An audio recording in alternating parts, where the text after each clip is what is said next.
Hey guys, Bido here to tell you about the latest from Hazzerd, the Third Dimension, out January 17th on M-Theory Audio. This album has 10 tracks, 41 minutes in length, and this is the band's third full-length studio record. They are a Canadian thrash metal band. Now, from a design standpoint, the minute I finished listening to this record, I was taken back to another album that had a very similar outlook, and that was Master of Puppets. Not from a soundscape point of view, but rather how the albums are built. And if you look at a song like a Fell Omen, that track was reminiscent of Orion. Once again, not of the sound, but of the texture, the presentation, and where it's placed in the overall track listing. Now, this is not the only place where you're going to find some old school thrash metal elements. You're going to find them throughout the entire record. But the album is not an old school sounding album per se, because there's a lot of modern thrash metal elements included in this record. So it's a little bit of a hybrid. Has one foot in the past, one foot in the present, perhaps leading towards the future. The sound on the album could have been slightly better, and I think where they went a little bit too soft was in the overall drum impact that this record offers. The drums at times are thick, they are heavy, and they are powerful, really punching in, but it's very sporadic throughout the entire album. I felt like the production on the drums could have been elevated, giving the drums more presence, more room, more width, and with that the songs themselves would become a little bit bigger, a little bit thicker, and overall a little bit heavier. They depend a lot on the chugginess of the guitars throughout the entire album to carry the heavy lifting of making sure the songs sound heavy, aggressive, and intensive.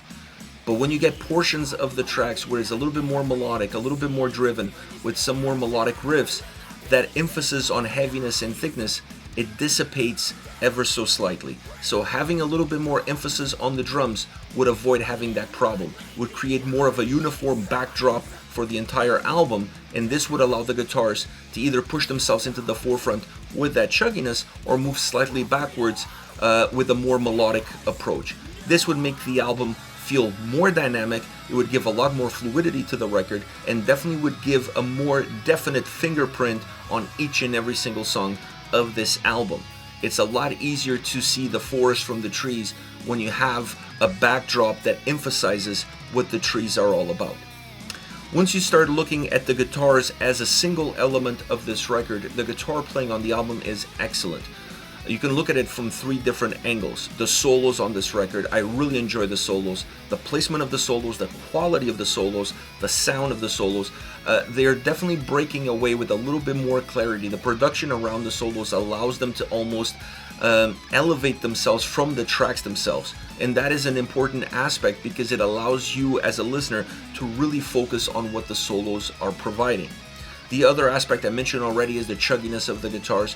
That is their bread and butter as far as the heaviness, hard-hitting impact of every single track that this album has to offer. When they want to go heavy, when they want to bring the aggression to the forefront, you definitely feel that aggression coming through the overall guitar sound as far as that chugginess is concerned.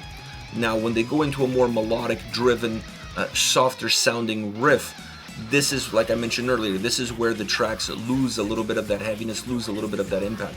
But they did a nice job weaving that in with the overall guitar chugginess, creating nice textures, making the guitar sound overall be very rich on this album and not necessarily always one-dimensional. It's an important aspect for a record that has a lot of similarities on a track-by-track basis. When it comes to the vocals, I'm a huge fan of this style. I think if you're in a thrash metal band, you have to have this sort of raspiness, almost screaming style approach.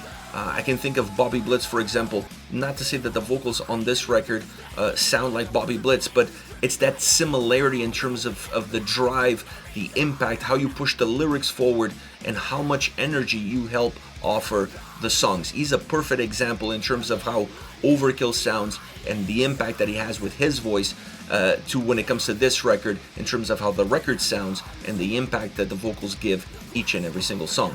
Now, overall, it's a very interesting album. I honestly really connected with this record. I wasn't expecting much coming in, and I was happily surprised with how engaging this album is. If you're a fan of thrash metal, I don't think you can listen to this album and just discard it. This album is definitely one for the fans of the genre. You're going to connect with it. It's going to have that old school flavor, but still feel very modern and very present. As far as favorite songs are concerned, I want to start off with Scars. From the more melodic guitar opening sound to the fast-moving chuggier sound, it's a nice little progression from the start to where the song really kicks off. They do this quite a bit throughout the album, starting off a little bit slow, almost like the songs have built-in intros, and then really kick off and go off to the races. Another element that kind of reminded me of Master of Puppets by Metallica. A lot of songs on that record have that sort of essence to it, and this track definitely has it, and definitely showcases it from the get-go. Now, the guitar sound on the track is excellent, great texture to the guitars, super catchy hooky chorus, both from a musical standpoint but also from a vocal standpoint. It has great solo sections, 2 solos, which is something that you don't see commonly anymore. It's more of an old school aspect that I felt like it works well in certain songs. And this song, in terms of the nature of the track, the sound of the track, having those 2 really helps break the song and at the same time bridge it back together. It's an old school moment that works well on this track specifically. The vocals are intense. I love the drive and the push that they give to the songs, overall matching the overall intensity that the sound also has. Next we have Unto Ashes, another track that's slow, has a slow build up, very similar in terms of the approach, not necessarily the execution, with a track like Scars. Then it develops into a fast, ripping track. The main difference between Scars and this one is that this one is a lot more linear, a lot more straightforward when it comes to the guitar sound. Definitely not as textured, not as dynamic as Scars was. The chorus still stands out because it's a great chorus, very hooky, not as hooky as Scars, slowing down the song a little bit, also something different from Scars, but there's a lot of commonalities between these 2 songs, but it's important to have these differences that allows the tracks to kind of coexist really well with one another, but at the same time have their own individual outlook in terms of what the fans can get out of these songs. I love some of the backing vocals that they use on this song. It's not the only song that they do that. That always gives you this more live feel to the song. And in this track really helps the track quite a bit to ignite at the right time from a vocal standpoint. Another track with an outstanding solo. That's pretty much the trademark of the entire record. Then we have Parasitic. This is a track where I felt that the drums and guitars worked a lot better together than, for example, Scars or even Unto Ashes.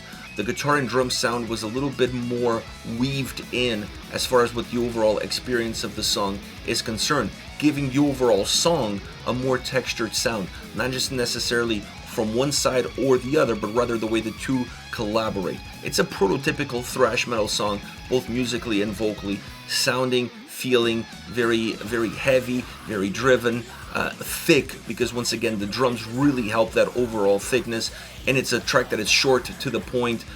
It's really about pedal to the metal as far as Parasitic is all about. This is it. This is Hazzerd with the Third Dimension, once again out January 17th on M-Theory Audio. Let me know your thoughts on the band, on the singles. Hit me up in the comment section. I'll see you all at the next video. Take care, guys.